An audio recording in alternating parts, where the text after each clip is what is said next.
শুধু জীবনের অন্তিম লগ্নে নয়, আপনার সারাটা জীবনেই অতিবাহিত হয়েছে পরাজয়ের গ্লানি। জন্মের পর গোটা 25 বছর আপনি অতিবাহিত করেছেন শুধুমাত্র ঠুকনো সুখের জোয়ারে। আদতে আপনি কোনোদিন সুখী ছিলেন না। বিকৃত একটি পরিবার, তাদের বিকৃত মানসিকতা, বন্ধুদের বিপদগামী উৎসাহ, জগতের সকল পঙ্কিলতায় নিজের অঙ্গ জড়ানো, মিথ্যা সুখের উল্লাস ব্যতীত আর কি ছিল আপনার জীবনে? বিয়ে করেছিলেন স্বামীকে, ঘর করতে পেরেছেন কি? আধুনিকতার নামে বারংবার নিজের অস্তিত্বে জড়িয়েছেন পরপুরুষের মোহ। পুরুষকে দাস বানানোর আসক্তিতে বুঁদ হয়ে থেকেছেন সমাপ্তি অবধি। উপভোগ, ভোগ, উল্লাস, পাপ, এছাড়া আপনার জীবনে আর কি আছে? কখনো চাঁদ এবং জ্যোৎস্নার মতন জীবনের সংগ্রাম করেছেন? জানেন, কণ্ঠ কাকীর্ণ সুদীর্ঘ পথ পাড়ি দেওয়ার পর একটি সুখের পরিবার লাভের আনন্দ কেমন? কখনো কোনো প্রকার দৈহিক চাহিদা ব্যতীত আলিঙ্গন করেছেন স্বামীকে? জানেন ভালোবাসার মানুষটার আলিঙ্গন কতটা উষ্ণ হতে পারে? কখনো ভাই বোনকে হাতের খেলনা কিংবা প্রতিদ্বন্দ্বী বাদে বন্ধু হিসাবে ভেবেছেন? এমন বন্ধু যারা আপনার জন্য নিজ জীবন উৎসর্গেও কার্পণ্য বোধ করে না। ছোট ছোট খুশির মুহূর্ত, একে অপরের দৃষ্টির মাঝে হারিয়ে যাওয়া, বর্ষার দুপুরে খিচুড়ি এবং ডিম ভাজা খেতে খেতে পাশাপাশি বসে বৃষ্টি বিলাস। জানেন এসবের অনুভূতি কেমন? কখনো দিমিত্রির সঙ্গে করেছেন এসব? করবেন কিভাবে? আপনার ওই ধূসর মস্তিষ্ক জুড়ে তো এসব ভাবনা আসে না। আসে শুধুমাত্র ভোগের বাসনা। একটা সন্তানের কথা ভেবেছেন? কখনো কল্পনা করতে পারেন নিজের গর্ভে একটি প্রাণ ধারণের আবেগ কতটুকু? নারীত্বের শ্রেষ্ঠ অলংকার মাতৃত্ব। জানেন কি মাতৃত্বের অর্থ কি? আপনার গোটা জীবনটাই অনর্থক রয়ে গেল কায়সর। আপনি কোনোদিন উপলব্ধি করলেন না প্রকৃত সুখের মর্মার্থ। আপনার জন্য আমার মায়া হয়, আফসোস হয় একটা কথা ভেবে। সেদিন যদি আপনি সঠিক নির্বাচন করতেন, তাহলে আপনার জীবনটা অন্যরকম হতে পারত। আপনিও আপনার জীবনে একটি পরিবার পেতেন, ভাইকে পাশে পেতেন, আর জীবন ছায়া হয়ে রক্ষা করার জন্য সৎসঙ্গে আপনার জীবন হয়ে উঠত পবিত্র, পঙ্কিলতা মুক্ত। হয়তো সেই সুখময় জীবনে কোনো সুপুরুষের আগমন ঘটত, যে আপনার হাতটি পরম যত্নে নিজের হাতের মুঠোয় পুরে বলতো ভালোবাসি। সেটি হতো সত্যকারের ভালোবাসা। ভালোবাসার নামে আসক্তি নয়। আসক্তি কখনো ভালোবাসা হতে পারে না কায়সার। মানুষ বলে ভালোবাসা নাকি ক্ষণস্থায়ী, কিন্তু আসক্তি চিরস্থায়ী। বর্তমান যুগে সেটি যুক্তিযুক্ত, কিন্তু একবার চিন্তা করে দেখুন, আপনি এই দুনিয়ার ক্ষণস্থায়ী জীবনে সেই ক্ষণস্থায়ী প্রশান্তিটুকু বেছে নেবেন, নাকি চিরস্থায়ী এক নরক মাঝে নিজেকে আজীবনের জন্য নিমজ্জিত করবেন? নির্বাচন আপনার হাতে। এবার আপনি আসক্তি চাইবেন নাকি ভালোবাসা, সেটি আপনার উপরেই নির্ভরশীল। হয়তো আসক্তি মধুর লাগছে, উপন্যাসের ধূসর দুনিয়ায় তা অত্যন্ত রস্যে উপস্থাপনের মাঝে আপনার মস্তিষ্কও ওই বেরং আসক্তির ধুলোয় ছেয়ে গিয়েছে। অন্তত একবার ভেবে দেখবেন, উপন্যাস এবং বাস্তব জগৎ কতটা ভিন্ন। পৃথিবী আপনাকে নির্বাচনের জন্য বিভিন্ন অপশন দিয়েছে। এখন আপনি যদি বিশ্রীরূপী অমৃত বর্জন করে চমৎকার দেহি বিষ পান করেন, তার দায় পৃথিবী নয়, আপনার ধূসর চিন্তাধারার। অ্যাডাম শয়তানের প্ররোচনায় নিষিদ্ধ ফল গ্রহণ করে পৃথিবীতে নির্বাসিত হয়েছিল। এর দায় শয়তানের নয়, হলে অবশ্যই শয়তান যথাযথ শাস্তি পেত। সত্যিকার দায় তো অ্যাডামের, যে নিজের বাসনাকে নিয়ন্ত্রণে রাখতে পারেনি। নিষিদ্ধ জানা সত্ত্বেও সেই ফলের স্বাদ গ্রহণের আসক্তি তাকে ঘিরে ধরেছিল। শয়তানের সামান্য উৎসাহ এবং সেই আসক্তির জয় জয়কার। তাই সৃষ্টিকর্তা কর্তৃক নির্বাসিত হওয়ার শাস্তি ভোগ করেছিল, জীবন অতিবাহিত করেছে ক্ষমা ভিক্ষায়। তদুপরি এই আসক্তির রঙিন চশমা আমাদের দৃষ্টিহীন করে দিয়েছে। আজ আমরা চোখ থাকিতে অন্ধ, মুখ থাকিতে বোবা। এর দায় পৃথিবীর কিংবা যুগের নয়, এর দায় আমার, আপনার, আমাদের সকলের। কারণ এই যুগকে পঙ্কিলতার যুগে আমরাই রূপান্তরিত করেছি। পরিশেষে আবারও বলছি, আসক্তি কখনো ভালোবাসা হতে পারে না কায়সার, কখনোই না। আপনি চিৎকার করে জাহির করলে, বাক্যের পর বাক্য উপন্যাসের পাতায় রচিত করলে, সেলুলয়েডের পর্দায় বিগ বাজেটে উপস্থাপন করলে, সুপুরুষের নামে নারী নারী লুলু পিশাচ তৈরি করলে সত্যি কোনোদিন মিথ্যা হয়ে যাবে না। ওই উপন্যাসে কিংবা সেলুলয়েডে সুপুরুষ যে নির্দ্বিধায় স্বীকার করে নেয় সে নিজের নারীর প্রতি আসক্ত, এই অনুভূতি ভালোবাসা নয়, আসক্তি। যে কখনো এই আসক্তির নামে তার নারীর শরীর জর্জরিত করতেও কার্পণ্য করে না, ঈর্ষার নামে নারীকে ঈর্ষার নামে নারীকে টেনে নিজের পদতলে নামিয়ে আনে, সে আর যাই হোক পুরুষ নয়। রোমান্টিকতার নামে চোখে কালো চশমা পরে বর্ণাঢ্য হয়ে থাকার পরিণামই কিন্তু আপনি আজকের রাফা কায়সার। আসক্তি কোনো অনুভূতি নয়, আসক্তি অভিশাপ।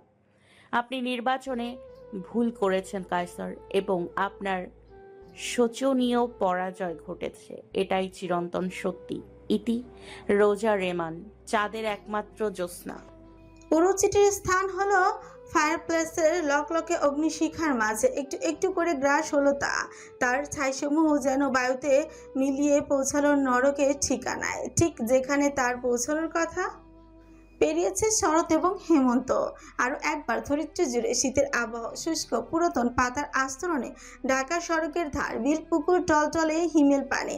দিবাকর নিজের তেজ হারিয়েছে, স্নিগ্ধ রশ্মির চাদরে মুড়ে আছে পৃথিবী। ঘরে ঘরে পিছেপুলির উৎসব শুরু হয়েছে, তার সঙ্গে বছরের পাচ্য ব্যস্ততায় প্রায় ফুরিয়েছে। নব উদ্যমে এক নতুন শুষ্ক রূপে সেজেছে প্রকৃতি, সাজিয়েছে গাদা বাগান বিলাসের পসরা। চট্টগ্রামের আগ্রাবাদের এক অভিজাত আবাসিক এলাকা, অদূরে ফ্লাইওভারের যানবাহনের ব্যস্ততা থাকলেও এই এলাকায় প্রশান্ত। কর্মব্যস্ত নগরীবাসীদের নিজেদের অফিসের উদ্দেশ্যে বেরিয়েছে স্বাস্থ্য সচেতন রমণীগণ। সকালে ব্যায়ামের শেষে গ্রিন টি এবং সুগারলেস কুকিজে সময় অতিবাহিত করছে। টিভির পর্দায় চলমান পাশ্চাত্য টিভি সিরিজ নয়, তুর্কি বিখ্যাত সিরিয়াল। উঁচু উঁচু বিল্ডিংগুলোর চারিপাশে সাজানো বাগান জুড়ে মালিদের ব্যস্ততা। বৃদ্ধ এবং শিশুরা সকাল সকাল হাঁটতে বেরিয়েছে পার্কে। স্কুল ছুটির আনন্দ উদযাপনে দাদা নানাদের সঙ্গে এক স্নিগ্ধ নগর জীবন, যেখানে অভাব অনটনের লেশ মাত্র নেই, ঝকঝকে তকতকে ছবির মতন পরিষ্কার উৎফুল্ল। অ্যাপার্টমেন্ট 13 জুড়ে হুলস্থুল ব্যস্ততা। বক্সের পসরা ছড়িয়ে ছিটিয়ে রয়েছে লিভিং এরিয়া জুড়ে। এলোমেলো জিনিসপত্রের ছড়াছড়ি, মাত্রই আনবক্স করা হয়েছে ঘর সাজিয়ে তোলার জন্য। শেলফের তাক জুড়ে নরম কাপড় দিয়ে মুছে নিচ্ছে চারুলতা। বক্স বেঁধে নিয়ে আসা সরঞ্জাম তুলতে হবে এখানে। খানিকটা দূরে একটি টিস্যু বক্স হাতে, খানিক খেলে দুলে এগুলো রোজা। পরিধানে ঢোলা ফ্রক তার একদম পা অবধি ঠেকেছে, তাতেও তার উদরের ফোলাভাব স্পষ্ট টের পাওয়া সম্ভব। আধুনিক ভাষায় যাকে বলা হয় বেবি বাম্প। 7 মাসে পড়েছে তার ভ্রূণের বয়স। শারীরিক পরিবর্তন ঘটেছে তাতে বেশ, কিঞ্চিত ফুলে ফেপে উঠেছে শরীর। তার পর্যাপ্ত শারীরিক কসরত জারি রয়েছে নিয়ন্ত্রণে, তবে হাঁটা চলা, উঠা বসা এবং ঘুমানোর মতন সাধারণ কাজগুলো দিন দিন কষ্টকর হয়ে উঠেছে। নিহাত একটি বক্স থেকে একগাদা ফ্লাওয়ার বাস বের করে টেবিলে রাখতে রাখতে রোজাকে লক্ষ্য করে আটকে উঠল। এক লাফে চড়চড় করে উঠে দাঁড়িয়ে ঝাঁপিয়ে পড়ল রীতিমতো তার পথের সামনে। বেচারি রোজা ভরকেই গেল। নিহাত সুযোগ না দিয়ে এক ঝটকায় তার হাত থেকে টিস্যু বক্সটা কেড়ে নিয়ে হিসিয়ে উঠল। তোমাকে এত কাজ করতে বলেছে কে? সাইজ দেখেছো নিজের? পান্ডা কোথাকার। এটা শুধু একটা টিস্যুর বক্স ছিল। মিনমিন করতে গিয়ে আরেক রাম ধমকে খেলো রোজা। তো কি চাও? আসো আমার সাথে। 50 কেজির ডাম্বেল দুটো দু হাতে উঁচিয়ে জিমে রাখবে। আসো আসো। উন্না, এখন নানা করছো কেন ফুলটুসি? খুব শখ না তোমার কাজ করার? আসো, আমি একটু তোমার কোলে উঠে আঙ্গুল চুষি, দেখি কত ক্ষমতা তোমার। পান্ডা নিজেকে সামলাতে পারে না, আবার টিস্যু বক্স সামলাতে আসে। হ্যাঁ, এই আমাকে একদম পান্ডা বলবে না। আমি একটু সাহায্যই করতে গিয়েছি, তাতে কি এমন পাপ করেছি? কেন কাজ দেখাচ্ছ? এটা কি তোমার শ্বশুর বাড়ি লাগে? আর আমি তোমার কুটনি জাদরেল শাশুড়ি নাকি? পান্ডা হয়েছে চুপচাপ সোফায় বসে পায়ের উপর পা তুলে কচি কচি বাঁশ খাবে। তুমি কেন আমাদের কাজের মাঝে বেবি পাম্প গলিয়ে বাগড়া দিতে আসবে? আসমান, দেখো নিহাত আমাকে কি বলছে। বেডরুমের দেয়ালে অন্তরাল থেকে স্ক্রুড্রাইভার হাতে উক্কি দিল আসমান। পরিধানে ধূসর বর্ণের ঝোলা ফুটো এবং ট্রাউজার। একটি একটি ল্যাডারের উপর দণ্ডায়মান সে। দেয়ালের তাক সেট করছিল সে। নিহাত রোজার হাউকাওয়ে মনোযোগ নষ্ট হওয়ার বেজায় বিরক্ত সে। স্ক্রুড্রাইভার রেখে ল্যাডার বেয়ে নিচে নেমে এলো সে। লিভিং রুমে আসতেই রোজা গুটি গুটি পদক্ষেপে তার বুক আঁকড়ে ধরে মিছিমিছি কানার ভান ধরে অভিযোগ দায়ের করতেই আরম্ভ করলো। দেখো না, ওই পাগলাগারদের দারোয়ানটা আমাকে পান্ডা বলে খেপাচ্ছে। পাগলা গারদের দারোয়ান? টিস্যুর বক্স মাথায় তুলে প্রসারিত দৃষ্টিতে বিস্ময় নিয়ে তাকালো নিহাত। তাতে রোজা ফিনসি কেচে ফিরফির করলো। পাবনার পাগলাগারদের পাগলু দারোয়ান। আসমান ভাই, দেখলে দেখলে তোমার বউয়ের কত বড় সাহস! পান্ডা বলে ভুল করেছি, ভাল্লুক একটা। দুই পা দুই দিকে এলিয়ে রোজাকে ভেঙিয়ে শিম্পাঞ্জির মতন হাঁটার ভঙ্গি করে নিহাত ব্যঙ্গই করল। সারাদিন এভাবে পেঙ্গুইন সেজে হাঁটতে থাকে। চিত হলে উল্টাতে পারে না, উল্টালে চিত হতে পারে না, আবার মানুষকে বলে পাগলা গারদের দারোয়ান। আসমান, রোজা জড়িয়ে ধরে বুকে মাথা গুজে দিতে একটি দীর্ঘ নিঃশ্বাস নির্গত করলো আসমান। আলতো হাতে মাথায় হাত বুলিয়ে এনে তীব্র দৃষ্টিতে নিহাদের দিকে তাকিয়ে পড়ল। কেন শুধু শুধু ওকে জ্বালাতন করছো? তুমি যখন পা ভেঙে হুইল চেয়ার নিয়ে ঘুরতে, তখন কি ও একবারও বলেছে তোমাকে স্টিফেন হকিং এর মতো দেখতে লাগতে? থতমত খেয়ে গেল নিহাত। অপরদিকে তীর্যক হেসে আসমানের বুক থেকে মাথা উঁচিয়ে বিজয়ী দৃষ্টি নিক্ষেপ করলো রোজা। স্বামীকে নিয়ে সে গর্বিত। নিজের হাসির উদ্রেক ঠেকাতেই পারল না চারুলতা। মুখে হাত চাপা দিয়ে হাসতে থাকলো। শরীর তার কাঁপলো তার আবহে। নিহাত ক্ষিপ্ত দৃষ্টি নিক্ষেপ করে পরবর্তীতে আসমানের উদ্দেশ্যে ফিরল। ভালো তো, স্টিফেন হকিং তো একজন বিখ্যাত বিজ্ঞানী ছিল। পঙ্গুত্ব বরণ করলে হবে কি, মস্তিষ্ক তো ক্ষুধার। তোমার বউয়ের মতন অলস বাস খাওয়া পান্ডা তো না। তুমি বাস খাও, তোমার গোষ্ঠী বাস খায়। রোজার উত্তেজিত কণ্ঠের বিপরীতে বিস্তর হাসলো নিহাত। মাথা কাত করে চুলে আঙুল বুলিয়ে এনে জানালো। গোষ্ঠী এখনো জন্ম দেওয়ার সুযোগ হলো না, নো টেনশন। আর 5টা বছর অপেক্ষা করো, আমি আর আমার গোষ্ঠী মিলে বাস খাবো শীঘ্রই। হাসির পরবর্তীতে এবার কেসে উঠল চারুলতা। কণ্ঠে আবদ্ধ হয়ে গিয়েছে তার নিহাদের কথার অর্থ অনুধাবন করে। আসমান তার অবস্থা লক্ষ্য করে ফিকুচকে বলল, তুই আবার কেসে নিহত হচ্ছিস কেন? ধুলোবালি ঢুকেছে? যা কিচেনে, আমি পানি ফুটিয়ে রেখেছি। তৎক্ষণাৎ কোনো মতো মাথা নেড়ে লালিমা ছাওয়া কপলে চারুলতা কিচেনে অদৃশ্য হলো। তার পথে দ্বিতীয় দফা দীর্ঘশ্বাস ফেলে আসমান খানিকটা নুয়ে রোজাকে পাজা কোলা করে কোলে তুলে নিল। হতচকিত রোজা তার ঘাড় আঁকড়ে ধরে পড়ল। একে আমি অনেক ভারী হয়ে গিয়েছি, তুলছো কেন? আশ্চর্য। আমার ক্ষমতাকে প্রশ্নবিদ্ধ করছো? ফ্যালফ্যাল করে চেয়ে রইল রোজা। আসমান সামান্য মাথা কাত করে মৃদু হাসলো। অদূরে জানালা গলে আসা স্নিগ্ধ রবির রশ্মি প্রতিফলিত হয়ে সেই হাসি ঠেকলো রীতিমতো স্বর্গীয়। ঝুঁকে প্রিয়তমার নাকে নাক ঘষে দিয়ে আসমান বিড়বিড় করল, পান্ডা বলেছে তো কি হয়েছে? বেশ হয়েছে, তুমি পান্ডা হয়েছো।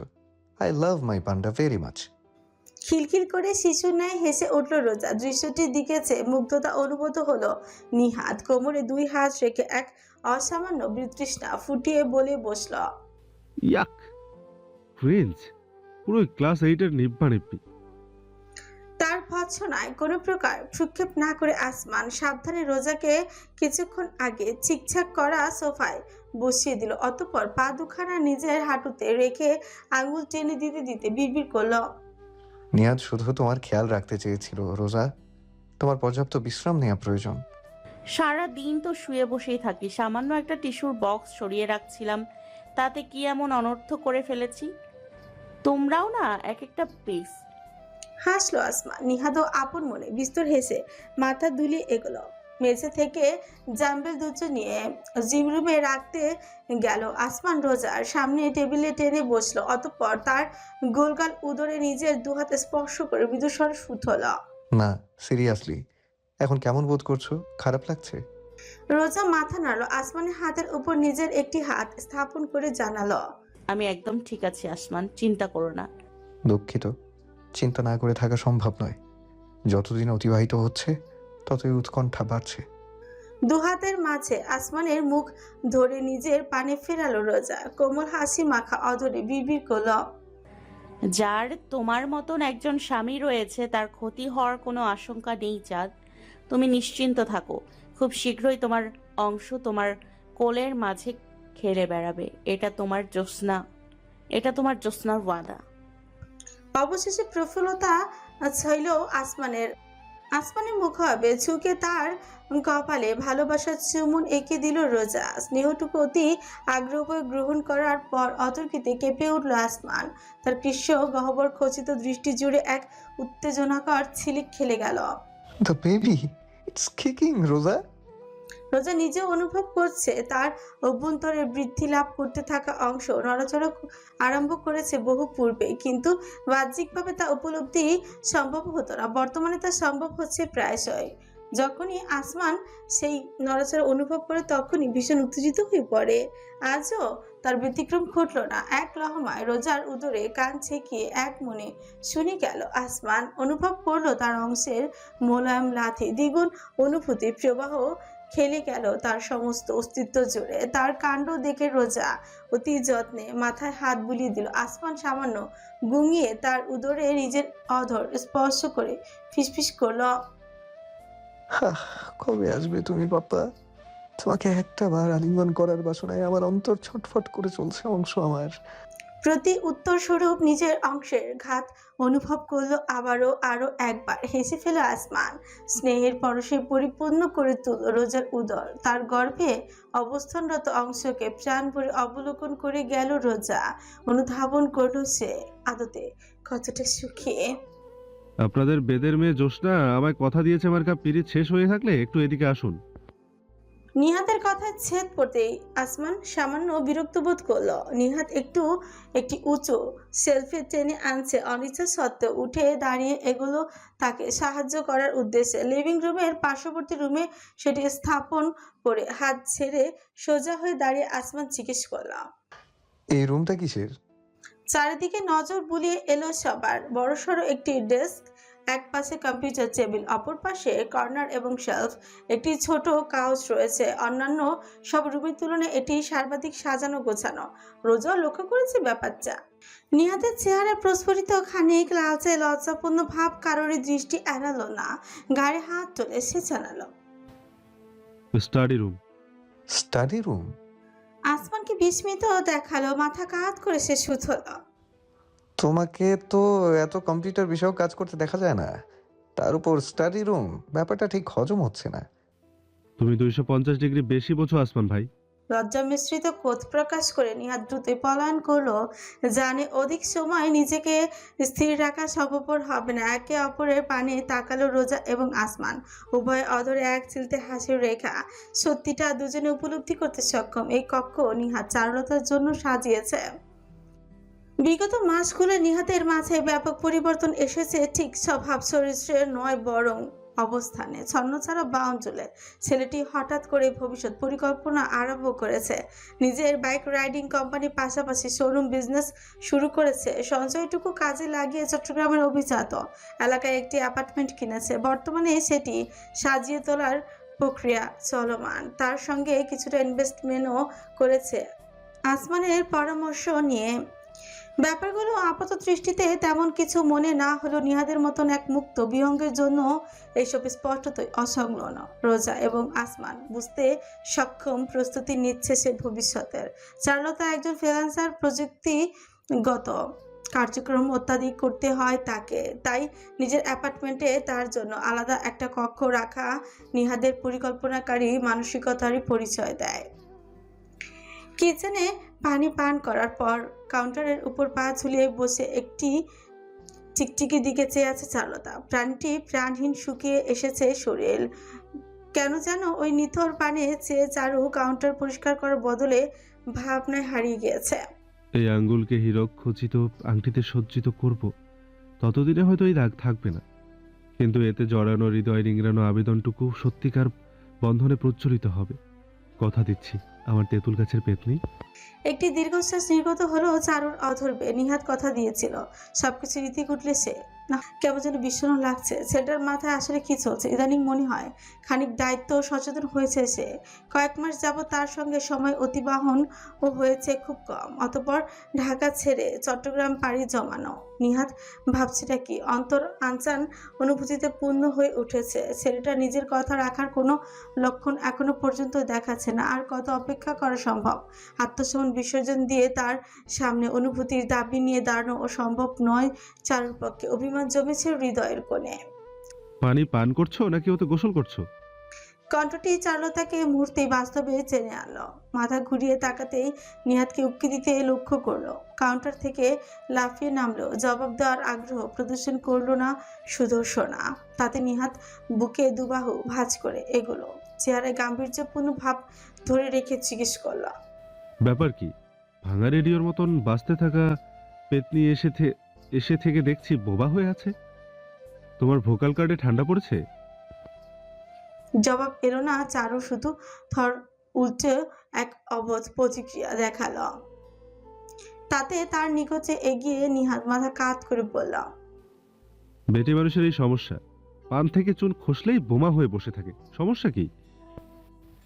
তুমি চট্টগ্রামের কোনো ফ্ল্যাট কিনেছো নিহাত? ঢাকায় থাকলে কি খুব ক্ষতি হতো? অবশেষে চারুলতা উচ্চারণ করলো। বিষয়টি তাকে বেশ কয়েকদিন ধরেই ভুগিয়ে যাচ্ছে। নিহাত কিছুক্ষণ তার দিকে ফ্যাল করে তাকালো, পরক্ষণে ফিক করে হেসে উঠলো, মাথা ঝাঁকিয়ে জানালো, কারণ চট্টগ্রাম আমার জন্মস্থান, আমার প্রাণের শহর। এই চট্টরাল বাতাসে একটা প্রশান্তি আছে, যেটা ওই রাজধানীর বুকের সুউচ্চ ভবনের এসির নিচে বসে অনুভব করা যায় না। নিহাতকে খানিক ভাবুক দেখালো। কিচেনের জানলা দিয়ে বাইরের দিকে চেয়ে জলজল করা তার টানা টানা নয়ন জোড়া ওর রোমন্তে দৃষ্টি মাঝে হারিয়ে গেল চারু। লোকাল বাসের ঝগড়া, কক্সবাজার, পতেঙ্গার নোনা বাতাস, অন্য অঞ্চলের জন্য দুর্বোধ্য চঞ্চলের ভাষা, আকত, মেজবান, মাঝে মাঝে সবকিছুর অভাব বোধ করি, আর করতে চাই না। পরক্ষণে চারুলতার দিকে দৃষ্টি ফিরিয়ে তীর্যক হেসে নিহাত যুক্ত করল, তাছাড়া বাপের বাড়ি থেকে শ্বশুর বাড়ি যদি 2 কদমে পৌঁছে যাই, তবে মজাটা কোথায় বলো? আমার বাচ্চা কাচ্চার দল ধুমধাম যাত্রা করে নানা বাড়ি বেড়াতে যাবে। যদি ডানে ফিরলে বাপের ঘর, বামে ফিরলে মায়ের ঘর দেখে, তাহলে কিছু হলো? নিষ্পলক চেয়ে রইল চারুলতা। তার কোমল মুগ্ধতায় ঘেরা অভিব্যক্তি লক্ষ্য করে এগুলো নিহাত। হাত উত্তোলন করে 2 আঙ্গুলে চিবুক ছুঁয়ে দিল, অতঃপর বিড়বিড় করল, পেতনি আবার অভিমান করো না। ভাবছো আমি কি করছি? কেন করছি তাই না? শুধুমাত্র বিশ্বাস রাখো একটু, এইসব কিছু তোমার জন্য। ঝুঁকল সে সন্নিকটে। চারু সমস্ত শরীর অবশ করে দিয়ে জর্ণ কণ্ঠে ফিসফিস করল, রেমানদের মেয়েকে ঘরে তুলে আনতে একটু প্রস্তুতি গ্রহণ তো করতেই হবে, বলো। কম্পন খেলে গেল অন্তর। একটি শক্ত ঝোঁক নেমে গেল চারুলতার কণ্ঠ তালু বেয়ে। দৃশ্যটি পর্যবেক্ষণ করে নিজেকে নিয়ন্ত্রণে রাখা কষ্টকর হয়ে পড়ল নিহাতের পক্ষে। মসৃণ গ্লস ছোঁয়া অধর পানে এগিয়ে গেল। সবুজ এলো নয়ন পল্লব রমণীর। কিঞ্চিত হেসে ওই অধরে দখল হাসিলের প্রস্তুতি নিল দেবভক্ত। চারুলতার অস্তিত্বে জড়ানো সুবাসে নাক ঠেকালো তার অপূর্বতা। কোমল এক ছোঁয়া শুষ্ক এবং শীতল অনুভূত হলো। নিহাতের বন্ধ চোখের উপর ভ্রুজোড়া কুঞ্চিত হলো, আরেকটু জোরালো স্পর্শ করলো সে। কিন্তু মসৃণ অধরের বদলে শুষ্কতা ঠেকাতেই দৃষ্টি মেলালো। মাথায় বাজ পড়লেও এতটা হতবাক হতো না নিহাত। চারুলতা এবং তার অধরের মাঝে বাধা হয়ে রয়েছে একটি মরা টিকটিকি। রমণীর বাম হাতের 2 আঙ্গুলে উঁচিয়ে ধরে রেখেছে তা। তীর্যক হাসি নিয়ে চেয়ে আছে তার দিকে উত্তেজিত নয়ন জোড়া। এতক্ষণ যাবৎ নিহাত চারুলতাকে নয় বরং একটা মরা টিকটিকিকে চুমু খাচ্ছিল। তাই একবার না, পরপর 2 বার উপলব্ধি হতে কাক কুলিয়ে উঠল। ওয়াক! 2 হাত দিয়ে নিজের মুখি চেপে ধরে এক ঝটকায় লাফিয়ে সরে গেল নিহাত প্রচন্ড ক্রোধে। হুঙ্কার ছড়ল, দরবেশের বাচ্চা, শেওড়া গাছের ডায়েরি, নাগিন 2 সিরিয়ালের বিষধর নাগিন, দেবের মুভি নাখাস্তা মার্কা ভিলেন, গরুর বাচ্চা। ধুত! অট্টহাসিতে ফেটে পড়ল চারু। এবার কেমন লাগে? এটা তোমার শাস্তি। আমাকে আমার ড্যাড আর ভাইয়ের কাছ থেকে আলাদা করার ধান্দা, তাই না? কেমন বোধ করছো এখন রোড সাইড রোমিও? থু! ওয়াক! থু! অসহনীয় আশা নিজের ঠোঁট গড়তে থাকলো নিহাত। প্রয়োজনে রক্ত বের করে ফেলবে, তবুও ওই স্পর্শ খুঁচিয়ে ছাড়বে। তা দেখে চারুর হাসির কোনো কমতি নেই। আবার বেহায়ার মতন হাসে দেখো। তোমার বিরুদ্ধে আমি পুরুষ নির্যাতনের মামলা করব শাকচুন্নি। করো করো, আমিও বলবো। বিয়ের আগে তোমার ইটিস পিটিস করা ঠান্ডা, প্রপোজ করতে পারো না, আবার কিস করতে আসে, শখ কত কন্ট্রাক্টর। Walk walk. নিহাত জবাব দেওয়ার অবস্থায় নেই, সে ছুটে সিঙ্কের দিকে। আওয়াজের তোড়ে রোজা এবং আসমান কিচেনে এসে উকি দিয়ে নিহাদের অবস্থা টাল হতে পর্যবেক্ষণ করলো। উভয় সন্দিগ্ধ দৃষ্টিতে পেট চেপে ধরে হাসতে থাকা চারুলতার দিকে তাকালো। আর আসবে আমাকে ডাইনি পেতনি বলতে? মুখে একেবারে টিকটিকি ঘুষে দিয়েছি। ওই টিকটিকির স্যুপ বানিয়ে মুখে চোঙা লাগিয়ে তোমাকে যদি না গিলিয়েছি, তবে আমার নাম নিহাত। Walk walk. গ্লাসের পর গ্লাস পানি দিয়ে কুলকুচি করে যাচ্ছে নিহাত। শেষমেশ পাশে নতুন কেনা ডিশওয়াশ সোপটুকু সে জিভে ঘষতেই লাগলো। রোজা হাসতে আরম্ভ করলো দৃশ্য লক্ষ্য করে। আসমান পেছন থেকে গিয়ে নিহাতের কাঁধে হাত রাখলো। আস্তে আস্তে সব গিলে আবার টুকুস করে মরে গেলে কি হবে? শেষমেশ একটা টিকটিকির চুম্বনে চট্টলার পাগলু ধরাশায়ী। আগুনে দৃষ্টিতে আসমানের পানে চেয়ে থু করে সাবানে ফেনা সিংকে ফেলে নিহাত হুঙ্কার ছাড়ল। চুপ থাকো। যে বউয়ের সাথে সাথে নিজেও প্রেগনেন্ট হয়ে যায়, সে আবার আসে আমাকে বিচার করতে। কুভেট সিনড্রোম ভিকটিম কোথাকার। নিহাদের বাচ্চা, ভিটামিন ওরা ধরা মারের অভাব হয়েছে তোমার। জোরালো এক চাটির বিপরীতে আসমানের বুকে খুশি বসালো নিহাত। উভয়ে দুর্বার বিনিময়ের হাস্যকর দৃশ্য মাঝে চেয়ে রমণী যুগল আপনমনে হাসল। অতঃপর একে অপরের দিকে তাকালো। সত্যি রেবান পরিবারের মাঝে সুখের দিন ফিরে এসেছে।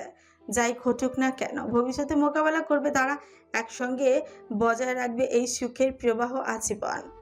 ক্লোজেট বুটিক শপের পোশাক পরিচ্ছেদের আলনার অন্তরালে দাঁড়িয়ে থাকা প্রকম্পিত ব্যক্তিটি সামান্যতম চিৎকারেরও সুযোগ লাভই করল না। তার গ্রীবার ভাঁজ বরাবর কয়েক ইঞ্চি গভীরতর তৈরি করে শটান টেনে গেল ধারালো ব্লেজের ফলা। রক্ত ছিটকে ওঠার পূর্বে একটি কাপড় চেপে বসল। সিক্ত হলো রক্তিম আবহে, তবে মেঝেতে এক ফোঁটাও গড়ল না।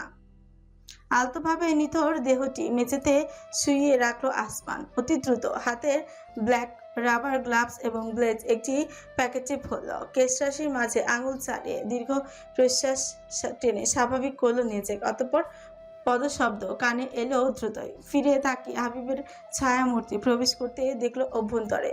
ছেলেটি মেঝে বিভীষিকার উদ্দেশ্যে চেয়ে ফিরল। আসমানের মুখপানে তার কাজ চাপড়ে অমানিসা আদেশ করলাম, টেক কেয়ার অফ দিস।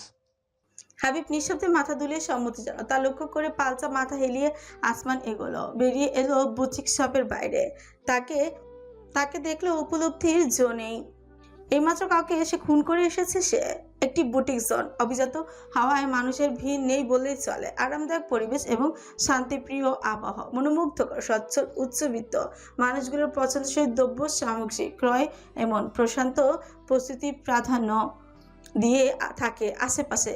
বিদেশি ব্যক্তিত্বের উপস্থিতি রয়েছে। আসমান চুপচাপ করিডোর বেয়ে স্বচ্ছ কাচের দরজায় ঘেরা শপে প্রবেশ করলো। সোফায় বসে অপেক্ষমান নিহাত সহসাই ফিরে তাকালো। ইশারায় উভয়ের দৃষ্টি বিনিময় ঘটতেই আসমান তাকে আশ্বস্ত করলো। একটি নিঃশ্বাস ফেলে উঠে দাঁড়ালো সে। দুই হাত পকটস্থ করে তাকালো খানিকটা দূরে দাঁড়িয়ে পোশাক নির্বাচন করতে থাকা রোজার উদ্দেশ্যে। শপের দুজন কর্মী তাকে সহযোগিতা করছে। একপাশে দণ্ডায়মান চারুলতা। আসমান প্রবেশ করতে বিস্তর হেসে তার অর্ধাঙ্গিনী এগিয়ে এলো। দুই হাত উত্তোলন করে দেখালো একজোড়া বেবি স্যুট, একটি ধবধবে পাঞ্জার আদলে তৈরি, অপরটি বাদাম ভাল্লুকের ন্যায়। কোথায় চলে গিয়েছিলে তুমি? কোথায় চলে গিয়েছিলে তুমি? এই দেখো, এর মধ্যে কোনটা পছন্দ হচ্ছে না? এই তো একটু রেস্টরুমে গিয়েছিলাম। জবাব দিয়ে হাত বাড়িয়ে রোজার কপলে অতি আদুরে স্পর্শ ছুঁয়ে দিল আসমান। বেবি স্যুট দুটোর দিকে তাকিয়ে জানালো, তোমার যেটা পছন্দ সেটাই। আমি তো যে কোনো একটা পছন্দ করতে পারছি না, দুটোই পছন্দ। তাহলে দুটোই নাও। রোজার হাত থেকে স্যুট দুটো নিয়ে কর্মীর হাতে প্যাকেজিং এর জন্য ধরিয়ে দিল আসমান। বিস্তর হাসলো তার প্রিয়তমা। এই দেখো রোজা, এর মোজাগুলো কত কিউট। চারুলতার উৎসাহী ডাকে তৎক্ষণাৎ সেদিকে চলে গেল রোজা। আসমান কিছুক্ষণ চেয়ে রইল তার বোন এবং স্ত্রীর উৎফুল্ল মুহূর্তবাণে, পরক্ষণেই সামান্য হেঁচে গিয়ে বসলো সোফায়। রেমান পরিবার জুড়ে বর্তমানে নতুন সদস্যকে বরণ উৎসব চলছে। ইতিমধ্যে মেঘতির পরিপূর্ণ হয়ে উঠেছে একজন শিশুর বেড়ে ওঠার জন্য প্রয়োজনীয় সকল সামগ্রীতে আলাদাভাবে তৈরি করা হয়েছে একটি নার্সারিও। এরই ধারাবাহিকতায় আজ শখের বসে অনাগত অংশের পোশাক সংগ্রহে আসা। যদিও এই জরুরি মুহূর্তে রোজাকে বাইরে নিয়ে আসা নারাজ ছিল আসমান, তবুও স্ত্রী যেদিন নিকট হার মানতে হয়েছে তাকে। সোফায় বসে একমনে ভেবে গেল সে কতটা আমূল পরিবর্তন এসেছে তার জীবনে। রোমন্থ নড়াচড়া দিয়ে উঠেছে মস্তিষ্কে। আরও একবার সে আগলে নিতে চলেছে অতি সাধনার সেই অধরাকে, তার সন্তানকে। Ciao, signor Macchina. Hello, Mr. Machine. ইটালিয়ানে সম্বোধন কর্ণগোচর হলেও বিন্দুমাত্র বিস্মিত হলো না আসমান। সোফায় নিজ ঠিক পাশেই অপর এক ক্ষমতাধর ব্যক্তিত্বের উপস্থিতি তার মাঝে প্রভাবশূন্য মাস্কের অন্তরালে তির্যক হাসলো আসমান। একবারও পাশ ফিরেও তাকালো না তার দৃষ্টির সম্মুখে, যেখানে রোজা এবং চারু নিহাত গুঞ্জন করে কেনাকাটা সারছে। মৃদু এক হাসির আওয়াজ ভেসে এলো। ব্রিলিয়ান্তে, অসাধারণ। তোমার থেকে আমি এর চেয়ে কম কিছু আশা করিনি। কিভাবে আপনার স্পাইকে ধরাশায়ী করলাম তার কথা বলছেন? এবার সরাসরি পাশে বসা থাকা ব্যক্তির উদ্দেশ্যে তাকালো আসমান। আগাগোড়া কালো পোশাকে মোড়ানো একটি ওভারকট পরিধানে, মাথায় বাকেট হ্যাট এবং চেহারায় চাইতো বিশাল আকৃতির সানগ্লাসের কারণে মুখমণ্ডল পর্যবেক্ষণ প্রায় অসম্ভব হয়ে উঠেছে। স্বয়ং আলফা মিস্টিক রিপার মাফিয়া গোষ্ঠীর নেতা সান্দ্রর পিতা। আসমানের দিকে চেয়ে তিনি বোধহয় মুগ্ধ অভিব্যক্তি প্রকাশ করলেন। তোমার কাজ এবং বুদ্ধির তারিফ না করে পারছি না, তবে এতটা প্রশান্ত অনুভব আমায় ভাবাচ্ছে না। ক্রোধান্বিত হচ্ছ না একটুও? ইচ্ছে করছে না আমাকে এই মুহূর্তে মাটিতে মিশিয়ে দেওয়ার? স্থির চেয়ে রইল আসমান। ক্ষণকাল তার মৃদু কণ্ঠস্বর ছাড়ালো সমুদ্রের অসীম তুল্য গভীরতাকে। ওই যে বললেন আমার বুদ্ধি একটু বেশি। আপনার মতন একজন কুখ্যাত মাফিয়া আমার পাশে বসে গল্পগুজব করতে আসেনি, সে ধারণা আমি রাখি। এবং ক্রোধ প্রদর্শন করে আপনাকে ছুঁয়ে দেওয়ার পরিণামে যে এই নির্দোষ স্থানটি যুদ্ধক্ষেত্রে রূপান্তরিত হবে, এটুকু বিশ্লেষণ করার মতন ক্ষমতা এই মেশিনের রয়েছে আলফা। প্রতিদ্বন্দ্বী হওয়া উচিত তোমার মতন, যাকে পরাজিত করতে এক সমুদ্র সম পথ পাড়ি দিতে হবে। নিঃশব্দ চেরল আসমান। নিজের ওভারকট ঠিকঠাক করে উঠে দাঁড়ালেন আলফা। অভূতপূর্ব এক দৃশ্য। উভয় শত্রু একে অপরের মুখোমুখি হওয়া সত্ত্বেও লড়াইয়ে লিপ্ত হতে নারাজ। একজন আবদ্ধ প্রতিজ্ঞায়, অপরজন আবদ্ধ প্রতিশোধ অনলে। এত সহজকৃত্যতে অসম্ভব। তিল তিল করে সমাপ্ত না করলে পিতৃহৃদয় হাহাকার প্রশান্ত হবে না। সেই প্রতিশোধের পর্ব আপাতত দীর্ঘ, এই মুহূর্তে যা হাসিল করা অসম্ভব।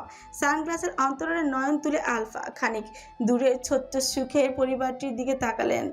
অন্তঃসত্ত্বার রমণী তাকে ক্ষণিকের জন্য নিজের বহু বছর আগেকার স্মৃতি স্মরণ করিয়ে দিল।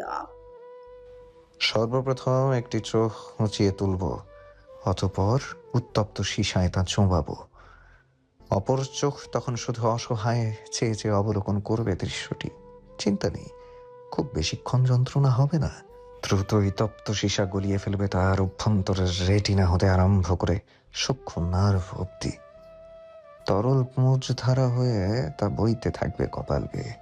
থপ করে নিভে যাবে দৃষ্টি প্রদীপ আজীবনের জন্য। শিউরে উঠলেন আলফা। অনুভব করলেন কণ্ঠস্বরটি তার শিরদাঁড়া বেয়ে এক শীতল স্রোতই খেলিয়ে দিয়েছে। বিনা কারণে রোমকূপ জুড়ে এক অস্বস্তিদায়ক আবহ ছড়িয়ে পড়েছে। ঝট করে পেছনে ফিরলেন তিনি, দৃষ্টি মেলালেন আসমানের সঙ্গে। বান্দা হাঁটুর উপর হাঁটু তুলে বসেছে, সোফার হাতলে কুনুই ঠেকানো, তাতে স্থাপিত তির্যক হেলিয়ে রাখা মাথাটি। অপর হাতে একটি লাইটার বিনা কারণে জ্বালিয়ে চলেছে, আবারও নিভিয়ে আনছে। অসীম প্রভাব সম্পূর্ণ এক অস্তিত্ব, যার কৃষ্ণ গহ্বরে একবার দৃষ্টিপাতে মরণ ব্যতীত মুক্তির উপায় নেই। ভয় পেয়েছেন? আমি তো শুধু আমার পরিবারের দিকে চোখ তুলে তাকানোর পরিণাম বর্ণনা করছিলাম। আপনার ভয় পাওয়ার কিছু নেই। আফটার অল আপনি আমার স্ত্রী এবং আমার পরিবারের দিকে চোখ তুলে তাকানোর মতো নির্বোধ নন, রাইট? হুমকি দিচ্ছ? বক্র হাসলো আসমান, সোজা হয়ে বসে উভয় হাঁটুতে কনুইজোড়া স্থাপন করে ঝুঁকলো ক্ষমতার ক্ষমতার নয়নপটে ক্ষমতার চাইতো ক্ষমতাবান পৃষ্ঠ গহ্বর মিলিয়ে ঘোষণা করলাম। এ হুমকি নয়, অমানিসার সতর্কবাণী। স্থির চেয়ে থমকালেন আলফা। অন্তিম লগ্নে অনুভব করলেন ওই প্রগাঢ় শোষণীয় গহ্বরে আর তাকিয়ে থাকা সম্ভবপর নয়। সময় থাকতে সন্তানের খুলি কবরস্থ করে তার আত্মাকে নরকের সর্বনিম্ন স্তরের জীবন উপভোগ করার সুযোগ দিন। অন্যথায় আফসোস করবেন যখন আপনি নরকে তার চাইতেও নিম্ন স্তরে গিয়ে পৌঁছাবেন। একটি শক্ত চোখ গণতাকরণ করলেন আলফা। উভয় হাত মুষ্টিবদ্ধ হলো তার শক্তভাবে। একটি দীর্ঘ প্রশ্বাস টানতে হলো, দুর্বার স্পন্দন নিয়ন্ত্রণে আনতে। সেই নরকের সর্বনিম্ন স্তরে তোমাকে নিয়ে পৌঁছে আমি আর আমার বেবিকে উপহার দেব। এটা তার পিতার ওয়াদা। স্থির দৃষ্টিতে একে অপরের দিকে চেয়ে রইল উভয়ে। এক প্রান্তে ক্ষমতাশীল এক আধা জগতের নেতা, অপরদিকে অভিশপ্ত অমানিসা। তাদের মধ্যকার বিরোধের কোনো অবসান নেই, নেই কোনো সমাধান। যেন এক যুগ যুগ ধরে চলমান আখ্যান। এই যুগ যুগান্তরের লড়াই লড়তে আগ্রহের কমতি নেই কারোরই। উঁচু খুলেন আলফা। নিঃশব্দে পা ফেলে সব ছেড়ে বেরিয়ে গেলেন তার পেছনে পেছন কয়েকজন লোক, যারা এতক্ষণ যাবৎ আশেপাশে সাধারণ কাস্টমারে বেশি অবস্থান করেছিল। শপের কর্মীরা টের পেলে না কিছুই। তাদের নিকট এরা অভিজাত বৈদেশিক গ্রাহক ভিন্ন ব্যতীত কিচ্ছু নয়। আলফা চলে যেতেই তর্জনী কপালে ঘষে একটি নিঃশ্বাস ফেলে আসমান। সচল করলো এতক্ষণ যাবৎ প্রায় স্থবির হয়ে থাকা হৃদযন্ত্রকে। সে জানতো একদিন না একদিন, অথবা দিনের পর দিন জুড়ে এই আলফাকে তার মোকাবেলা করে যেতে হবে। তবে বর্তমানে তাতে কোনো ক্ষেত নেই অমানিসার। তার জীবন প্রায় পরিপূর্ণ। একটি গোটা পরিবার তার শক্তি, চাঁদের জ্যোৎস্না তার সঙ্গী, তার অস্তিত্বে মোড়ানো দুঃসাহসী চালিকা শক্তি। যতদিন তারা আসমানের পাশে আছে ততদিন এই পৃথিবী সব থেকে শক্তিশালী ব্যক্তিটির ক্ষমতাও নেই কিলিং মেশিনের প্রতিজ্ঞা টলায়। রক্ষাকর্তা সে, প্রয়োজনে আজীবন অন্তরালে যুদ্ধ করে যেতেও সে প্রস্তুত। কারণ আসমানের অবশেষে অনুধাবন করেছে তার জীবন একটি সংগ্রাম। এখানে লড়াইয়ের কোনো বিকল্প নেই কিংবা অবসান নেই। একবার ভাগ্যের অবাধ্য হওয়ার দুঃসাহস করেছিল সে। পঙ্কিলতা পরিত্যাগ করে একজন সুস্থ স্বাভাবিক ভালো মানুষ হয়ে বাঁচতে চেয়েছিল ভালোবাসার হাত ধরে, কিন্তু ভাগ্য তাকে এক করুণ পাঠ পড়িয়ে ছেড়েছে। পাপী সে, তার ভাগ্যের অভিশপ্ত চক্র হতে কোনোদিনও মুক্তি নেই।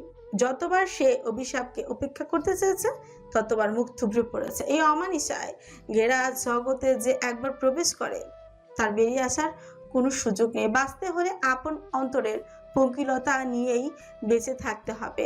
এই হলো আসমানের ভাগ্যের অমোঘ শিক্ষা। এবার তার কোনো প্রকার ভুল করতে নারাজ সে। পরাশক্তির শৃঙ্খল উন্মোচন না করে অমানিসা তার সাদরে বরণ করেছে। নিকোষ পাপিষ্ঠ দুনিয়া থেকে পবিত্র জীবটির মধ্যকার দেয়ালছে আপন অভিশপ্ত অস্তিত্বকে পঙ্কিলতায় নিমজ্জিত করে সে অন্তরাল হতে আজীবন রক্ষা করে যাবে নিজ ধরিত্রীকে।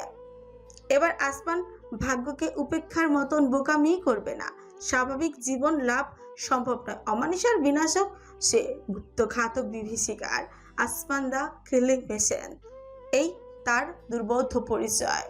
চাঁদ নমনীয় কণ্ঠের আবেদনে আসমানের ঘোর কাটলো। মাথা তুলে তাকে প্রাণাতিক প্রিয় অর্ধাঙ্গিনীকে দেখলো। কিঞ্চিত উদ্বিগ্ন হয়ে চেয়ে আছে তার জ্যোৎস্না। তোমাকে চিন্তিত দেখাচ্ছে, কিছু হয়েছে? নিজেকে কলঙ্ক সমুদ্রে ডুবিয়ে হলেও জ্যোৎস্না এবং আমার অংশকে স্বচ্ছতায় ঘিরে রাখবো। অমানিসার অমোঘ প্রতিজ্ঞা এটি। অন্তরে ধ্বনিত হলো, মাথা নাড়ালো আসমান। ফোলা উদরে মুখ গুজে প্রিয়সীর অস্তিত্বের সুবাস গ্রহণ করে বিড়বিড় করলো, আমি একদম ঠিক আছি জ্যোৎস্না। রোজা তার মাথায় হর্ষের হাত বুলিয়ে দিল। তোমার শপিং শেষ? উফ, কই দেখি। জ্যোৎস্নার হাত নিজের মোছয় নিয়ে উঠে দাঁড়ালো আসমান। ওয়ালেট থেকে ক্রেডিট কার্ড বের করতে করতে এগিয়ে গেল শপের কাউন্টারের উদ্দেশ্যে, যেখানে অপেক্ষারত নিহাত এবং চারুলতা। কিছুদিন আগেই নিজের শোরুম বিজনেসের কিছু কাজ সম্পূর্ণ করবার উদ্দেশ্যে চট্টগ্রাম থেকে ঢাকায় এসেছে নিহাত। সকল কাজের ইতি ঘটিয়ে কিছুদিন আগেই নিজের শোরুম বিজনেসের কিছু কাজ সম্পূর্ণ করবার উদ্দেশ্যে চট্টগ্রাম থেকে ঢাকায় এসেছে নিহাত। সকল কাজের ইতি ঘটিয়ে আজ বিকালে চারুলতাকে নিয়ে একটু ঘুরতেই বেরিয়েছিল।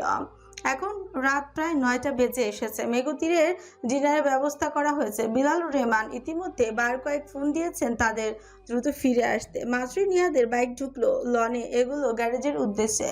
পেছনের সিটে বর্ষমান চারুলতা তাকে শক্তভাবে জড়িয়ে ধরে পিঠে মাথা ঠেকিয়ে বসে আছে। এক প্রশান্তিদায়ক উষ্ণতায় ছেয়ে আছে নিহাদের অন্তর।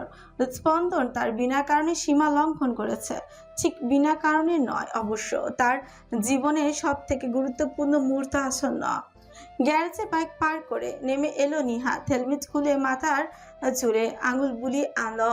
এক কানে পরিধানকৃত চকচকে ছোট্ট দুলটি এক মৃদু ঝনঝন ধ্বনি তুলল তাতে। চারুলতাও নিজের হেলমেট খানি খুলে নিল। মাথা দোলাতে ঠিক দীঘল কালো কেশ রাশি তা ছড়িয়ে পড়ল পিঠের চারিপাশে, যার মাঝে ক্ষণে ক্ষণে স্বর্ণালী চিকচিকে বর্ণের খেলা। এক অবাধ বয়ে চলা স্রোতিসিনী যেন। নিহাত এক দৃষ্টে ছেড়ে দিল দীর্ঘক্ষণ। প্রেয়সী তার উদ্দেশ্যে দুবাহু বাড়িয়ে ধরতেই ঘোর কাটলো সম্মোহনের। সামান্য হেসে এগিয়ে গেল প্রেয়সীর কোমর জড়িয়ে ধরে তুলে দিল শূন্যে। তাকে আস্তে করে বাইক থেকে নামিয়ে রাখলো মাটিতে। তার হাসি লক্ষ্য করে লাজ রাঙা হাসি হাসলো চারু। এমন নয় যে সে বাইক থেকে নামতে উপযোগী নয়, তবুও প্রতিবার নিহাদের ছোট্ট আবেদনটুকু এক আকাশসম অনুভূতি বহন করে তার প্রিয়তম হৃদয়ে।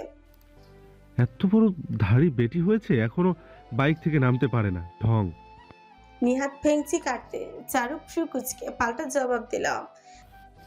কেন, তোমার মতন দানবের হাতে কি ফোসকা পড়েছে? খুব তো দেখি জিমের ডাম্বেলের পর ডাম্বেল তুলে আছাড় দাও, এক হাতে পুশ আপ দিতেও খুব পারদর্শী। নিজের সাইজ দেখেছো? বটগাছের ডাইনি। এক পাল্লায় গোটা 4 হাতি, আরেক পাল্লায় তোমাকে তুললে হাতির পাল্লা হালকা হবে। কি বললে তুমি কর্নার? মুখে যে 250 কেজি চুনা ঘষে 150 কেজি ভুসি মাখো, তার ওজনেই হাতি ফেল। নর্দমায় একটা ডুব দিয়ে আসো, 500 কেজি ওজন কমে যাবে তোমার। চুনা ভুসি? চারুলতা দ্বিধান্বিত দৃষ্টিতে নয়ন মিলিয়ে তির্যক হাসলো। নিহা জবাব দিল। ফাউন্ডেশনের ফেস পাউডার। গরম তাওয়ায় দেয়া পানির ফোঁটার ন্যায় তেতে উঠল চারু। দাঁত কিরমির করে শব্দ প্রধান্বিত কর্কশ কঞ্চে বলল। কি বললে, কি বললে তুমি? তার অভিব্যক্তি লক্ষ্য করে ফুরকে গেল নিহাত। তো তুমি তুমি এমন মঞ্জুলেখার মতন করে কথা বলছো কেন? কি আশ্চর্য। চারু পায়ে পায়ে এগিয়ে যেতেই থাকলো। তার সন্নিকটে শক্ত চোখ গর্থকরণ করে ধীরে ধীরে পিছিয়ে আসতে থাকলো নিহাত। রমণী খেপেছে তা স্পষ্ট, তবে সে নিশ্চিত শুধুমাত্র তার জ্বালাতন করবার কারণে এমনটা হয়নি, ভিন্ন কারণ রয়েছে। তার অনুমানই সত্যি প্রমাণিত হলো। তৎক্ষণাৎ খেকিয়ে উঠলো চারুলতা। মঞ্জুলিকা? হ্যাঁ হ্যাঁ, এখন তো আমাকে লাগবে মঞ্জুলিকার মতন। নতুন নাগরানি পেয়েছো কি না? চট্টগ্রামে থাকো একা একা, কোথায় যাও কি করো দেখার মতো কোনো লোক নেই। কি ভেবেছো কি তোমার পেছনে লাট্টু হয়ে আজীবন কাটিয়ে দেব? হ্যাঁ, আমারও তো শখ নেই। নিজের কেশ রাশি এক ঝটকায় কানের পিছনে গুজে পিটপিট করলো চারু। আমারও নাগরের কোনো অভাব নেই, বুঝেছো? অপেক্ষা অপেক্ষা করে করে কোনোদিন না টুকুস করে একটাকে ধরে কাজী অফিসে টেনে নিয়ে যায়, যত সব। মনে মনে হাসলো নিহাত, তথাপি মুখে প্রস্ফুটিত হলো দ্বিধান্বিত অভিব্যক্তি। ঝুঁকলো সম্মুখে, উচ্চতা মিলিয়ে রমণীর সনে দৃষ্টি মিলিয়ে মোলায়েম কণ্ঠে শুধল। তাই বুঝি? কি মনে হয় এই পাগলুর মতো করে আর কেউ তোমার চুন্নিগুলি সহ্য করবে? কয়েক পলক স্থির চেয়ে রইল চারুলতা। পরক্ষণে মুষ্টিবদ্ধ হলো তার উভয় হাত। টানা টানা প্রজ্বলিত নয়ন জুড়ে ফুটলো অব্যক্ত বেদনা। ফ্রিকুচকে ক্রোধ সংবরণ করে রাজভারী কণ্ঠে বলল।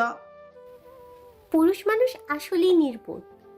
এটুকুই সটান উঁচু খুলো রমণী পরিধানে লুই ভুটন হিলজোড়া টকটক ধ্বনি তুলে এগিয়ে গেল দ্রুত। কেশরাশি তার উম্মাতাল উর্মিমালার ন্যায় দোল খেতে থাকলো বায়ুতে।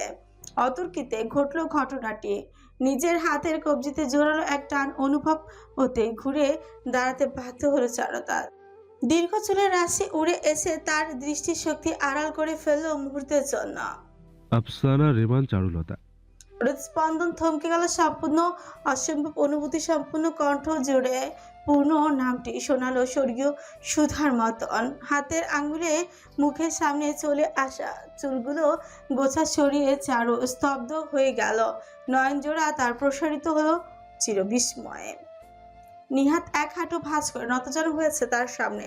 দুই হাত জুড়ে একটি ছোট্ট মখমলি বাক্স, যার অভ্যন্তরে চিকচিকে দুটি ছড়াচ্ছে এক বস্তু। সুদর্শন চেহারা জুড়ে তার অসীম আবেগ, বৃহৎ পাপড়ি সম্বলিত নয়নে ভাসমান অনুভূতির ফোয়ারা। কেশরাশি হাওয়ার ঝাপটায় খানিক এলোমেলো হয়ে ছড়িয়ে পড়েছে কপালে। খেত নেই তাতে। এক দৃষ্টে চেয়ে আছে সে প্রেয়সীর উদ্দেশ্যে। আফসানা, তোমার আর আমার নামের মাঝে একটি অদ্ভুত মিল আজ রয়েছে জানো? আফসান এবং আফসানা, ভাই বোনের মতন লাগছে তাই না? খিলখিল করে হেসে উঠল নিহাত। অপরদিকে চ্যাপচ্যাপ করে চেয়ে রইল চারু। কণ্ঠস্বর তার ভগ্ন শোনালো যখন উচ্চারণ করল আফসানকে। কোমল হাসল নিহাত, মাথা হেলিয়ে স্নিগ্ধ কণ্ঠে জানালো, আফসান আহমেদ আমি। আমার জন্ম প্রদত্ত নাম, আমার মায়ের দেয়া। সহস্র চাইলেও কোনো উত্তর করা সম্ভব হলো না। অনুভূতির উদ্গীরণ বড় অসহনীয়, যেন সমস্ত শরীর জুড়ে আবেগের অগ্নুপাত ঘটে চলেছে। নিহাত কয়েক মুহূর্ত নীরব থেকে যেন ধাতস্থ হওয়ার সময় দিল প্রিয়সীকে। আমার নিজের গড়া পরিচয়। বাবা মা চলে যাওয়ার পর নিজের জন্য আপন একটি অশুভ জগৎ তৈরি করেছিলাম। সেই জগতে এই নামের অপমান করতে চাইনি, এই পরিচয়ে পরিচিত হয়ে ব্যথিত করতে চাইনি অন্তরকে। তাই তো আমার নিহাত পরিচয়ের কোনো উপনাম নেই। আছে শুধুমাত্র স্বাধীনতা, প্রফুল্লতা, আনন্দ, ছন্দহীন জীবন, উশৃঙ্খল বাউন্ডেলে অনুভূতি। কিন্তু আফসান সে ভিন্ন, এক বাধ্য সন্তান, দায়িত্বশীল ছেলে, কর্তব্যপরায়ণ অস্তিত্ব। নিহাত আফসানকে সরিয়ে নিজের জন্য এক ধোঁয়াটে কুয়াশায় মোড়ানো ছন্ন ছাড়া জীবন নির্বাচন করতে নিয়েছিল সেই শৈশবেই। এই পৃথিবীতে একমাত্র একজন ব্যক্তি নিহাতের খোলসের অন্তরালে থাকা আফসানকে চিনত, আসমান ভাই। আর আজ তুমি চিনলে। বিনা কারণে চলচলে হয়ে এলো নয়ন, কিন্তু অশ্রুর বাঁধ ভাঙল না, জোরালো ভাবে আটকালো প্রবাহকে। এখনো যে আরো শোনা বাকি আছে। নিহাত নিজের বক্তব্য যুক্ত করলো, আফসান, আফসানা, খুব রাগ হতো তোমার উপর প্রথম প্রথম। ইতালিতে বাইকে সাইকেলে ধাক্কায় ঝগড়া থেকে তিক্ত হয়ে উঠেছিল তুমি এই অন্তরে। অতপর আসমান ভাই যখন চিত্রলেখাকে বিয়ে করলো, তখন আরো জোরালোভাবে ফিরে এলো তা। তোমার মুখ দেখলেই ভীষণ জ্বালাতন করতে ইচ্ছে হতো। তবে কল্পনা করতে পারিনি সেই জ্বালাতন কারবার পিছনে অন্তরের ক্রোধ নয়, বরং আকর্ষণ কাজ করত। একটা সময় আমিও ধারণা করেছিলাম আসমান ভাইকে পছন্দ করতে আরম্ভ করেছো তুমি। সেদিনই আমার সদ্য প্রস্ফুটিত হওয়া হৃদয়ে এক লোহার সিলমোহর পড়ে গেল। উন্মোচন হতে দিতে চাইনি যা কোনোদিন। কিন্তু ভাগ্যের কি পরিহাস দেখো, আরো একবার আমাদের পথ একই প্রান্তে এসে ঠেকল। ধীরে ধীরে অন্তরের তৃষ্ণা বৃদ্ধি পেল। নিবারণ করে রাখতাম নিজেকে। কোথায় তুমি আর কোথায় আমি? তোমার হৃদয় জুড়ে অন্য কারো বসবাস, এবং আমি উদ্দেশ্যহীন এক বাউন্ডেলে ছেলে। এ মিলন বড়ই অসম্ভব। নিহাত, এর অর্থ তুমি আমাকে বহুকাল আগে থেকে। বলতে সক্ষম হলো না চারুলতা। অবরুদ্ধ হয়ে এলো তার কণ্ঠস্বর। নিহাত একটি ঝোঁক গিলে বিষয়টি এড়িয়ে গেল বলতে থাকলো, হুট করে জীবনে এলো অহনা। মেয়েটা একদম আমার মতন ছিল, যার মাঝে আমি ক্ষণিকের জন্য হলেও নিজের প্রতিফলন দেখেছিলাম। তাই হয়তো খানিকটা দুর্বল বোধ করেছিলাম। রক্ষা করতে চেয়েছিলাম নিষ্পাপ প্রাণটিকে, কিন্তু আবার ভাগ্যতা সইল না। পবিত্র অস্তিত্বটিকে কেড়ে নিয়ে যেন জানান দিল এই জগতে নিহাদের মতন মানুষগুলোর কেমন পরিণতি হয়। স্থবির হয়ে গিয়েছিল এই মুক্ত জীবন। চারিদিকে শুধুই আধার। ঠিক তখনই এই নিকষ কালো আধারে হারিয়ে যাওয়া জীবনে তুমি আবির্ভূত হলে জোনাকি হয়ে, যা কখনো কল্পনায়ও সম্ভব ছিল না।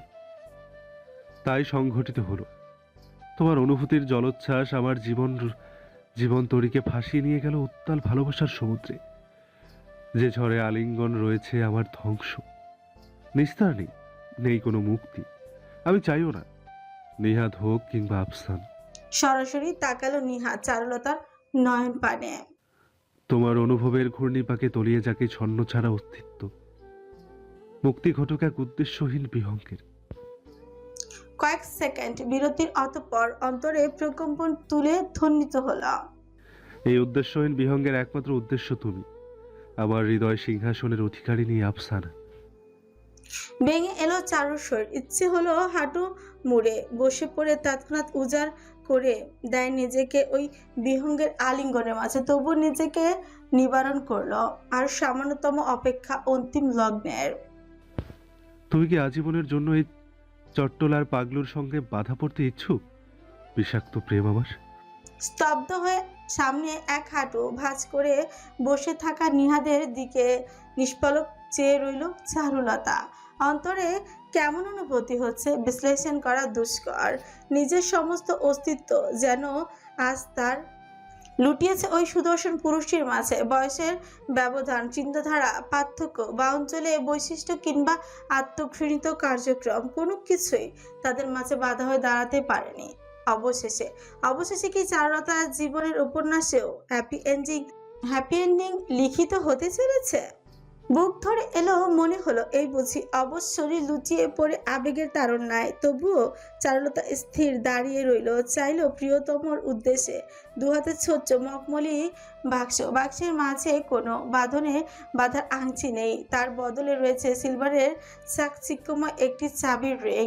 ঠিক পেছনে স্ট্যান্ডে রাখা একটি কাওয়াসাকি H2 মডেলের লাল কালো বর্ণের বাইক, ঠিক যেন অগ্নিখচিত যান্ত্রক, যার চাবি নিহাদের হাতের বক্সে বিদ্যমান।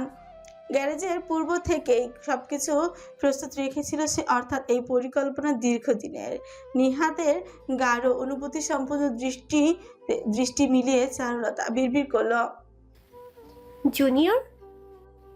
হাসলো নিহাদ, সামান্য মাথা কাত করে বাইকের চাবি রিংটি আঙুলের আংটিতে ভঙ্গিতে উত্তোলন করে বলল, তুমি কি আমার সঙ্গে আজীবন নাইট সাফারির যাত্রায় সামিল হবে? Will you accept this gift and marry me older flower? বুকের ভেতরে তীব্র এক ঘূর্ণিঝড় উঠল। কিছু বুঝে ওঠার আগে চারুলতা অনুভব করলো তার দুই গাল বেয়ে অঝোর ধারায় অবাধ্য অশ্রু নেমে আসছে। কাঁদিনি সে নিজের যমজকে হারানোর পর, প্রথম ভালোবাসাকে বিসর্জন দেওয়ার পর। জীবনে এত চড়াই উৎসায় পেরিয়ে আসার সময়ও এতটা অশ্রু ঝরেনি তার কোনোদিনও। কিন্তু আজ অনুভূতির বাঁধ ভেঙেছে। তাকিরো নিহাত সুদর্শনার কপল বেয়ে নেমে আসা মুক্ত দানার ন্যায় অশ্রু ফোটার পানে তির্যক হাসি প্রস্ফুটিত হলো তার অধরে। What a cry baby, you are ডাইনি। বলতে বলতে নিজের নয়ন জোড়া সিক্ত হয়ে অশ্রু উপচে পড়তে অনুভব করলো নিহাত। আর সম্ভব নয় অনতিবিলম্বে এগুলো চারু। নিজের বাম হাতখানি উত্তোলন করে এগিয়ে দিল নিহাদের উদ্দেশ্যে, ঘোষণা করলো, চট্টগ্রামের পাগলু এবং আমি সমাপ্তি হিসেবে মোটেও মন্দ নয়। এই তেঁতুল গাছের পেট নিয়ে আজীবন পাগলুকে তেঁতুল পেড়ে খাওয়াতে প্রস্তুত।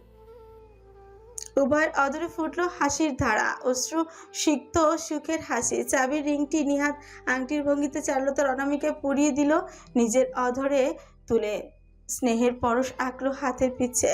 অতঃপর উঠে দাঁড়ালো, পা ঝাঁকি দিয়ে কৃত্রিম বিরক্তি ফুটিয়ে বলেই বসল, বাবারে বাবা, এতক্ষণ লাগে ছোট্ট একটা হ্যাঁ বলতে? পা ধরে গেল গো, ডাইনির ঠঙের কমতি। দ্বিতীয় দফায় ঘটলো ঘটনাটি। নিজের কলারে সজোর এক টান অনুভব করলো নিহাত। অতঃপর নিজ অধরে অপর অধর যুগলের মসৃণ উপস্থিতি টের পেল। নিজেকে বিলিয়ে দিতে চাইলেও পূর্ব স্মৃতি তাড়া করলো। শিশির করে উঠল সমস্ত শরীর। দুই কাঁধে হাত রেখে রমণীকে এক ধাক্কায় সরিয়ে দিয়ে চিৎকার করে বসল। টিকটিকি। ফ্যালফ্যাল করে ছেড়ল চারু কিছুক্ষণ। পরক্ষণে তার উচ্ছি হাসির ধ্বনিতে সম্পূর্ণ গ্যারেজ পরিপূর্ণ হয়ে উঠল। বিব্রতবোধ করল নিহাত। লালিমায় ছেয়ে গেল তার কপল। দৃষ্টি সরিয়ে নিয়ে ঘাড় ডলতে আরম্ভ করলো, ধত কামড়ে ধরল অথর। তুমি এখনো শাট আপ নাগিনী। এদিকে আসো, এখনো কোনো টিকটিকি নেই। বেশরম, লজ্জা করে না নিজের ট্রমা দিয়ে এখন নিজেই ভ্যাক ভ্যাক করে হাসতে? দূরে যাও, আমাকে ছুঁয়ে দেবে না, খবরদার। আমি পুত পবিত্র। ওলে বাবালে। দূরে দূরে। দুই হাত তুলে নিজেদের মাঝে দূরত্ব স্থাপন করতে সরতে চাইল নিহাত। বাধায় প্রচন্ড বিরক্ত বোধ করলো চারুলতা। ধৈর্য হচ্ছে না তার। ফ্রিকুচকে নিহাদের কপলে একটি চাটি লাগিয়ে পুনরায় তার অধর মাঝে নিজের অধিকারী ফলালো এক প্রকার জোর জবরদস্তি করে। এবার আর বাধা দিতে সক্ষম হলো না নিহাত। আবেশে বুঝে এলো নয়নচোরা নিজের বিলীন ঘটালো প্রেয়সীর প্রগাঢ় অনুভূতি মাঝে। মধুমিশ্রিত আলতো কিছু স্পর্শ পরক্ষণেই কপালে কপাল ছেঁকিয়ে প্রশ্বাস টানলো চারুলতা। ফিসফিস কণ্ঠে বিড়বিড় করলো, টিকটিকি, ডাইনি, how dare you, you future wife here, husband. অন্তরে যেন বৈদ্যুতিক তরঙ্গই খেলে গেল নিহাদের। সমস্ত শরীর জুড়ে অনুভূত হলো এক নিগুড় টান। কথা বলার মতন পর্যায়েও রইল না। তার দুবাহু জড়িয়ে গেল প্রিয়তমার কোমর জুড়ে, জোরালো টানে তুলে বসালো তাকে বাইকের সিটে। সামান্য বিস্মিত হয়ে কিছু বলতে গেলেও উচ্চারণ করা সম্ভব হলো না চারুলতার পক্ষে। তার উষ্ঠের রাজত্ব কায়েম করলো হবু স্বামী। এবার হালকা কোনো অনুভব নয়, বরং গভীরতম আবেগের বিনিময় রুদ্ধ হয়ে এলো নিঃশ্বাস। রমণীর পেট জুড়ে বয়ে চলল নিহাদের অবাধ্য স্পর্শে বিচরণ। শিউরে উঠল চারুলতা, দুবাহু বাড়িয়ে আগলে নিল হৃদয় রাজকে জোরালো আলিঙ্গনে। ক্রমশ তপ্ত হয়ে উঠল মুহূর্ত। মুক্ত হতে নারাজ তারা এমন সম্মোহনের অনুভব থেকে। কিঞ্চিত জোরপূর্বক নিজেকে ছাড়িয়ে নিতে অধর পেরিয়ে চারুলতার গিবায় পৌঁছলো নিহাদের স্নেহের বিচরণ। দ্রুতই তা হস্তান্তর হলো। কাজ জুড়ে আঙুল জড়িয়ে গেল প্রেয়সীর পরিধানের বস্ত্রের ফিতায়। খিলখিল করে হাসল চারুলতা, আঙুলে চেপে ধরল নিহাদের কেশরাশি, জোরালেও চেনে মাথা তুলল, দৃষ্টিতে দৃষ্টি মেলালো এতক্ষণ যাবৎ সম্মোহনে বিলিয়ে যাওয়া বিহঙ্গের শনে। Control yourself mister Afsan Ahmed. ঘুমিয়ে উঠল নিহাত, কাঁধে মুখ গুজে অবসাদ প্রকাশ করল। তোমরা বেটি মানুষরা এত নিষ্ঠুর কেন? অন্তরে আগুন জ্বালিয়ে টুকুস করে পালিয়ে যেতে চাও? আর তোমরা বেটা মানুষরা তো বেহায়া নির্লজ্জ কেন, যেখানে সেখানে বাসর করতে চাও? মুখ তুলে তির্যক হাসলো নিহাত, মাথা কাত করে বাইকের পিছে চাপড়ে জানালো, যেখানে সেখানে এটা আমার বাবু লাগে, বুঝেছো? তোমার 14 পুরুষের ভাগ্য যে আমি তোমাকে এখানে। আসমান, এমন ভাব করছো যেন আমি এসব জীবনেও দেখিনি। বা পরিচিত কণ্ঠস্বরে গুঞ্জন থমকে গেল নিহাত এবং চারুলতার। সতর্ক দৃষ্টি বিনিময় হলো উভয়ের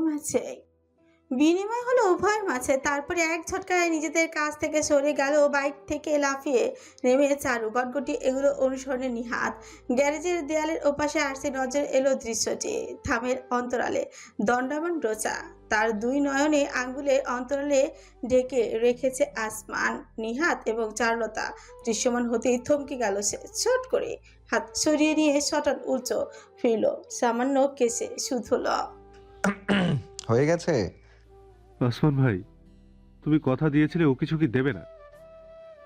হাহাকার করে উঠল নিহাত। তাতে তার গুরু পিছন থেকে তির্যক হেসে জানালো, মনে আছে রোজার জন্মদিনের বেলায় ছাদে কি করছিলে তুমি? আজ শোধবোধ হয়ে গেল। আসমান ভাই, চিৎকার করে উঠে ছুটল নিহাত। আসমান উচ্চ শব্দে হেসে দৌড়াতে আরম্ভ করলো। প্রথমবারের মতন ব্যাপারটি ঘটল সম্পূর্ণ উল্টো। শিষ্য তাড়া করলো গুরুকে। দুর্বার ঘূর্ণিঝড় হয়ে মুহূর্তেই গ্যারেজের বাইরে দৃষ্টির আড়ালে চলে গেল তারা। ফ্যাল ফ্যাল করে সেই পথে ছিল রমণী যুগল। পরক্ষণে রোজা চারুদিকে ফিরল। বাবা, বলছি বিয়েটা আজই করিয়ে দিলে সুবিধা হয় বলো ননদিনী। জবাব দিতে সক্ষম হলো না রমণী। স্বভাব বিরুদ্ধ লাজে রাঙা, দুগালে দু হাতে ঢেকে মুখ ঢুকালো। হাসলো রোজা, এক পরিতৃপ্তির হাসি। প্রচন্ড খুশি হয়েছে সে অবশেষে এই যুগলের মিলনের আবহে। কিছুক্ষণ পর মেঘতির ভবনের সমস্ত ডাইনিং এরিয়া হরেক পদের খাবারের সুখসারি মম করছে। গোটা টেবিল ইতিমধ্যে পরিপূর্ণ হয়ে গিয়েছে। একের পর এক পদে ঝাল মিষ্টান্ন, কোনো কিছু কমতি নেই কোথাও। এই মহাযজ্ঞের কারিগর বেলাল রেমান স্বয়ং এবং তার সন্তান আসমান বর্তমানে কিচেনে একযোগে ফ্রুট কাস্টার্ড তৈরিতে ব্যস্ত। আজ রোজার জন্য পারিবারিকভাবে স্বাদের আয়োজন করা হয়েছে। আড়ম্বর করতে চায়নি রোজা, তাই বিলাল রেমান বেশ কয়েক মসজিদে মা এবং অনাগত সন্তানদের সুস্থতা মিলাদের আয়োজন করেছিলেন। তার সঙ্গে এতিমখানেও সকাল থেকে খাবারের পাঠানো হয়েছে। যদিও শুরুতে রোজার জন্য আসমানের রান্নার কথা ছিল, তবে পরবর্তীতে বেলাল জানান তিনি নিজে মেয়ের জন্য রাঁধবেন আজ। আসমান তাকে সবকিছুতে তৈরিতে সাহায্য করছে। ইতিমধ্যে টেবিলে রোজাকে বসিয়েছে চারুলতা। ফ্রুট কাস্টার্ডের বাটি হাতে আসমান টেবিলের দিকে এগোতে এই পথে দাঁড়ানো নিহাতকে লক্ষ্য করে একচোট ব্যঙ্গই করল।